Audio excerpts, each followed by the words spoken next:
BJP विधायक सुरेंद्र सिंह और सांसद वीरेंद्र सिंह मस्त की जुबानी जंग तेज हो गई है। बीजेपी सांसद वीरेंद्र सिंह मस्त ने अपनी तुलना महात्मा गांधी से करते हुए विधायक सुरेंद्र सिंह को शून्यकाल यानी जीरो आवर बता दिया है। वहीं सुरेंद्र सिंह ने भी सांसद वीरेंद्र को जनरेटर कह दिया। दरअसल बीजेपी विधायक के बीजेपी सांसद वीरेंद्र सिंह मस्त के बीच सांसद के भांजे विनय सिंह पर कंपनी बनाकर सुदृष्टि बाबा के नाम से लगने वाले पशु मेले की जमीन को लिखने को लेकर दोनों में आरोप प्रत्यारोप का दौर जारी है। राम समाज की जमीन इब्राहिम बाबा के परिवार की, जिसमें पशु का ऐतिहासिक मेला लगता था। बलिया में दो ही तो मेला ऐतिहासिक लगते थे, एक सुदृष्टि बाबा का पशु मेला और एक भृगु बाबा का पशु मेला। और हमारे यहाँ जो लगता था वो सुदृष्टि बाबा का पशु मेला ग्राम समाज की ज़मीन में लगता था। जिला पंचायत उसकी गवर्निंग बॉडी थी और उसी के से नेतृत्व में लगता भी होता है जीरो ये पार्लियामेंट में जीरो आवर, असेंबली में जीरो आवर। तो कुछ लोग जीरो आवर होते हैं, उसकी बहुत चिंता नहीं करनी चाहिए। पार्टी में बने रहेंगे कि ना वो जाने, वो फैसला उनको करना है। हम कहे उनको कि हम आपके साथ हैं, आपको क्या करना है आप जानिए। हम आज भी यही बात करते हैं। गौतम बुद्ध नगर में कोरोना जांच में बड़े फर्जीवाड़े का मामला सामने आया है, जहां एक प्राइवेट लैब ने 35 नेगेटिव लोगों को कोरोना पॉजिटिव की रिपोर्ट थमा दी। इन 35 लोगों की जान जोखिम में डालकर इन्हें कोरोना संक्रमितों के साथ रखा गया। मामले ने तूल पकड़ा तो प्राइवेट लैब को नोटिस भेज दिया गया। गौतम बुद्ध नगर के मुख्य चिकित्सा अधिकारी दीपक ओहरी की माने तो कुछ लोगों का सैंपल निजी प्रयोगशाला के लिए गए थे और लोगों को कोरोना पॉजिटिव बता दिया गया था। हालांकि जब सैंपल की जांच सरकारी लैब में हुई तो इन सभी की रिपोर्ट नेगेटिव आई। फिलहाल सभी 35 लोगों को डिस्चार्ज कर दिया गया है। ओहरी ने बताया कि हरियाणा, दिल्ली की कुछ प्राइवेट लैब हैं जो अनरजिस्टर्ड हैं और लोगों का सैंपल कलेक्ट कर जांच कर रही हैं, जो कि गलत है। वहीं कई लैब्स को नोटिस भी जारी किया गया है, जिसमें lifeline, star, imaging, Accuris, modern lab समेत 5 लैब शामिल हैं। देखिए, कुछ पिछले दिनों का केस है ये। इसमें कुछ लैब जो है रजिस्टर्ड नहीं है और हरियाणा, दिल्ली ऐसी जगह से आके यहाँ से सैंपल ले जाते हैं। जैसे पिछले दिनों हमने एक बाइक पे एक लड़के को पकड़ा जो LT रजिस्टर्ड नहीं था, उसके भी इसी तरीके की बात आई, उसके खिलाफ FIR हुई है। यूपी में बागपत के कस्बा बड़ौत में जेपी पब्लिक स्कूल के बाहर उसी के दर्जनों शिक्षकों ने सोशल डिस्टेंसिंग का पालन करते हुए मास्क लगाकर स्कूल प्रबंधन के खिलाफ प्रदर्शन किया। इन प्राइवेट शिक्षकों ने अपने वेतन की मांग करते हुए देश के प्रधानमंत्री नरेंद्र मोदी और मुख्यमंत्री योगी आदित्यनाथ से इस मामले के संज्ञान लेने की गुहार लगाई। उन्होंने अपने वेतन को दिलाने के साथ ही ये भी मांग की कि जो प्राइवेट स्कूल सैलरी देने में आनाकानी कर रही हैं, उनके खिलाफ सख्त कार्रवाई की जाए। शिक्षकों का कहना है कि जब से देश में लॉकडाउन हुआ है, उससे भी पहले से प्रबंधन ने उनकी सैलरी रोक रखी है और मांग करने पर चंद रुपए ही देने के बाद उनकी सैलरी रोक दी गई और रिजाइन देने के बाद भी उनकी पूरी सैलरी अब तक नहीं दी गई है। हम ऑलरेडी मार्च का पेमेंट अपने टीचर्स को कर चुके हैं, अप्रैल मई का भी हम साथ के साथ कर रहे हैं। ठीक है ना, कोई भी टीचर हमसे हेल्प कह रहा है, कोई भी आके कुछ भी अमाउंट मांग रहा है, हम उनको दे रहे हैं और हमेशा हेल्प करते रहे हैं और आगे भी हमेशा ऐसे हेल्प करेंगे। इनके साथ में क्या दिक्कत आ गई? इनके साथ जो है हमने इनको कहा कि अभी आप जो है इतना अमाउंट ले लीजिए, ठीक है ना, कि आप, और उसके बाद बाकी का अमाउंट, ये फुल सैलरी कह रहे थे, हमने कहा हम फुल सैलरी आपको स्कूल खुलने के बाद देंगे। मैं यहाँ पे 5 साल से वर्क कर रहा हूँ जेपी पब्लिक स्कूल में।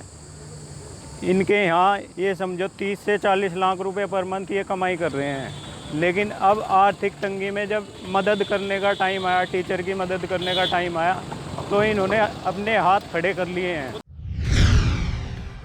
केंद्र की मोदी सरकार की उपलब्धियों को लेकर प्रधानमंत्री का विकास पत्र जनता तक पहुंचे, इसके लिए बीजेपी सरकार ने पार्टी संगठन, जनप्रतिनिधियों और सरकारी अधिकारियों के साथ ही कर्मचारियों को इसकी जिम्मेदारी दी है, जिसकी शुरुआत आज बांदा चित्रकूट सांसद RK सिंह पटेल ने बलदाऊगंज करवी से किया। सांसद RK सिंह पटेल ने लोगों के घर घर जाकर प्रधानमंत्री का पत्र बांटा और जनता से सरकार के कामों की चर्चा कर इसकी जानकारी दी। इस दौरान बीजेपी जिला अध्यक्ष चंद्र प्रकाश खरे, सांसद प्रतिनिधि शक्ति प्रताप सिंह तोमर भी मौजूद रहे। नष्ट नाबूद करके उनके मंसूबों पर पानी फेरा है।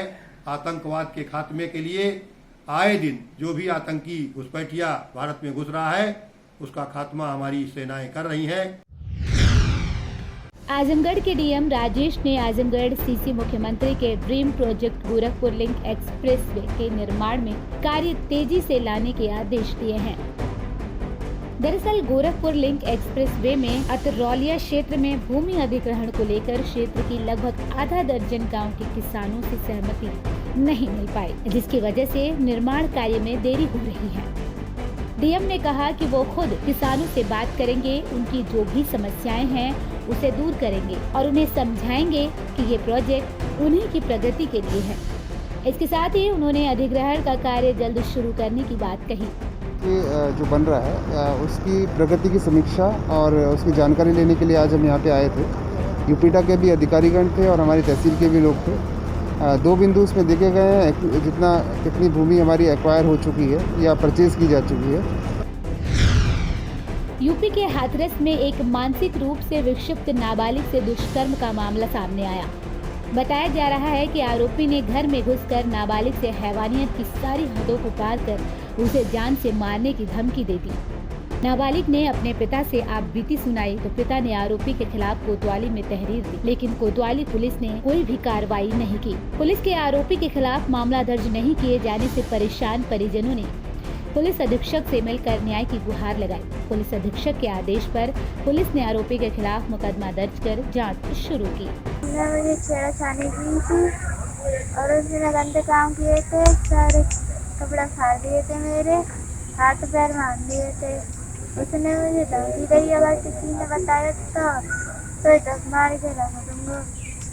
देखिए, इस संबंध में तहरीर थाने में प्राप्त हुई है। इसमें अभियोग पंजीकृत करा दिया गया है और सारी वैधानिक कार्रवाई की जाएगी।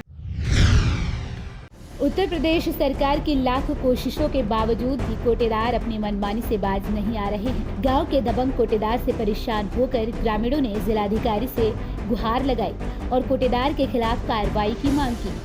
ग्रामीणों का आरोप है कि कोटेदार उनसे अधिक पैसा लेकर कम राशन दे रहे हैं। इसकी शिकायत ब्लॉक स्तर पर करने पर भी कोई कार्रवाई नहीं हुई, बल्कि दबंग कोटेदार जानमाल की धमकी दे रहा है।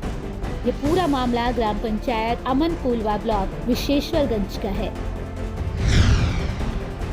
यूपी में दबंगों की दबंगई इन दिनों बढ़ती जा रही है। पहला मामला फर्रुखाबाद का है, जहां दबंगों के हमले में 3 लोग घायल हो गए। बताया जा रहा है कि थानाध्यक्ष की नाकामी के चलते दबंगों के हौसले बुलंद हो गए हैं। ये दबंग जमीनी विवाद को लेकर घर में घुसे और गाली गलौज कर धारदार हथियार से हमला कर दिया। हालांकि घायलों ने दबंगों पर दहशत फैलाने की नीयत से कई राउंड फायरिंग करने के भी आरोप लगाए। फायरिंग और धारदार हथियार से हमला करने से गांव में दहशत का माहौल है। वहीं पीड़ितों ने थानाध्यक्ष पर दबंगों से मिलीभगत का आरोप लगाया। ये मामला थाना कमालगंज क्षेत्र के नगला जोत का बताया जा रहा है। वहीं दूसरी खबर बहराइच की है, जहां दरगाह इलाके में मामूली कहासुनी पर दबंगों ने 2 ग्राम विकास अधिकारियों को लाठी डंडों से जमकर पीटा। दबंगों की पिटाई से गंभीर रूप से घायल हुए दोनों अधिकारियों को आनंद फानन में जिला अस्पताल भेजा गया, जहां दोनों की हालत नाजुक बताई जा रही है। बताया जा रहा है कि घर के दीवार में प्लास्टर चढ़ाने को लेकर 2 पक्षों में कहासुनी हुई और गाली गलौज शुरू हो गई और देखते ही देखते दोनों के बीच जमकर मारपीट होने लगी। इस मारपीट के दौरान ग्राम विकास विभाग के 2 अधिकारियों को बहुत चोटें आई और लहूलुहान दोनों अधिकारियों को इलाज के लिए अस्पताल में भेजा गया। घटना की जानकारी मिलने के बाद फौरन पुलिस के आला अधिकारी पहुंचे और दबंगों के खिलाफ मुकदमा दर्ज कर जांच शुरू कर दी। ये थाना दरगाह शरीफ क्षेत्र के अंतर्गत बख्शीपुरा मोहल्ले में प्लास्टर हो रहा था। प्लास्टर को लेकर के कहासुनी हुई और कहासुनी बाद में जो है मारपीट में तब्दील हो गई। उसी में ईंटा पत्थर चला दोनों तरफ से, घायल भी हुए लोग। घायलों को सदर हॉस्पिटल भेजा गया है, उनका ट्रीटमेंट चल रहा है। दोनों पक्षों से तहरीर मिल गई है, मुकदमा पंजीकृत किया जा रहा है। आगे की विधिक विवेचनात्मक कार्रवाई की जाएगी। वैश्विक महामारी कोरोना से पूरा देश जूझ रहा है। इस बीमारी की कड़ी को तोड़ने के लिए भारत सरकार लोगों को जागरूक करने के लिए लगातार दिशा निर्देश दे रही है, फिर भी लोग इसका पालन नहीं कर रहे।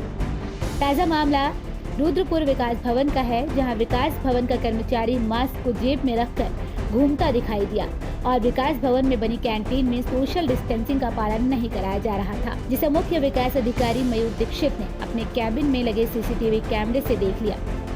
उन्होंने कर्मचारी और कैंटीन संचालिका को सबक सिखाने के लिए कार्रवाई करते हुए दोनों का 500 का चालान काटा और कहा किसी भी प्रकार की लापरवाही बर्दाश्त नहीं की जाएगी। सामाजिक प्लेसेस पे और कार्यालयों में मास्क पहन के रखना अनिवार्य है और सोशल डिस्टेंसिंग का पालन करना भी अनिवार्य है और जो इसका पालन नहीं करेगा उस पर हम जिलाधिकारी महोदय द्वारा निर्देश भी दिए गए हैं कि उन पर चालान का फाइन काटा जाएगा। 2 बार करने पर चालान की मात्रा बढ़ा दी जाएगी और अगर फिर से उनके द्वारा इसको रिपीट किया जाता है तो फिर उन पर मुकदमा दर्ज करने का भी प्रावधान रखा गया है। उधम सिंह नगर जनपद के सितारगंज सेंट्रल जेल में 1.5 सप्ताह पहले 5 बंदी कोरोना पॉजिटिव पाए गए, जिसके बाद जेल प्रशासन में हड़कंप मच गया। वरिष्ठ अधिकारियों के कहने पर जेल में बंद 700 कैदियों में से 52 कैदियों की रैंडम सैंपलिंग की गई, जिसमें 5 कैदी कोरोना पॉजिटिव पाए गए। 5 बंदियों के कोरोना पॉजिटिव आने के बाद 660 बंदियों के सैंपल लिए गए, जिसमें 300 बंदियों की जांच रिपोर्ट आ गई है, जो कि नेगेटिव है। बाकियों की जांच रिपोर्ट अभी आनी बाकी है। हालांकि जब तक सभी की जांच रिपोर्ट सामने नहीं आ जाती, तब तक जेल प्रशासन की नींद उड़ी रहेगी। उधम सिंह नगर के काशीपुर में होम क्वारंटीन पर रही एक वृद्ध महिला की इलाज के दौरान मौत हो गई। महिला की मौत की सूचना मिलते ही स्वास्थ्य विभाग में हड़कंप मच गया। एंड फाइनल में स्वास्थ्य विभाग की टीम ने शव का सैंपल जांच के लिए भेजा। बता दें कि अब तक एक स्वास्थ्यकर्मी सहित उधम सिंह नगर में 3 मौतें हो चुकी हैं। दरअसल काशीपुर के ITI थाना क्षेत्र निवासी पति पत्नी 18 मार्च से दिल्ली में अपनी बेटी के पास रह रहे थे, जिसके बाद लॉकडाउन में वो दिल्ली में ही फंस गए। 2 जून को पति पत्नी काशीपुर आए, जहां स्वास्थ्य विभाग ने दोनों को होम क्वारंटीन कर दिया। होम क्वारंटीन के दौरान महिला की अचानक तबीयत बिगड़ गई, जिसके बाद इलाज के दौरान उसकी मौत हो गई।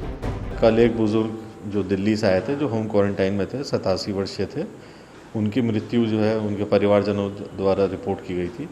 उसमें उनका सैंपल गया हुआ है, संभवतः आज शाम तक उसकी रिपोर्ट आ जाएगी। शव को जो है नियमानुसार जो है कोविड पॉजिटिव मानते हुए उनको जो है अंत्येष्टि की इजाज़त दे दी गई थी, परंतु अभी तक वो कोविड पॉजिटिव नहीं है। लेकिन हमने एहतियातन मानवीय दृष्टिकोण रखते हुए उनको जो है परमिशन दे दी थी कि वो शव की अंत्येष्टि कर सकते हैं। देखिए, हमें सूचना मिली थी कि एक जो महिला होम क्वारंटाइन थी, जो 2 तारीख को यहाँ दिल्ली से काशीपुर आई थी, उनकी सुबह डेथ हो गई है। तो सूचना पर हम मौके पर आए थे, तो हमने पाया कि 2 तारीख को जो महिला आई थी अपने हस्बैंड के साथ, उनमें से महिला की डेथ हो रखी है।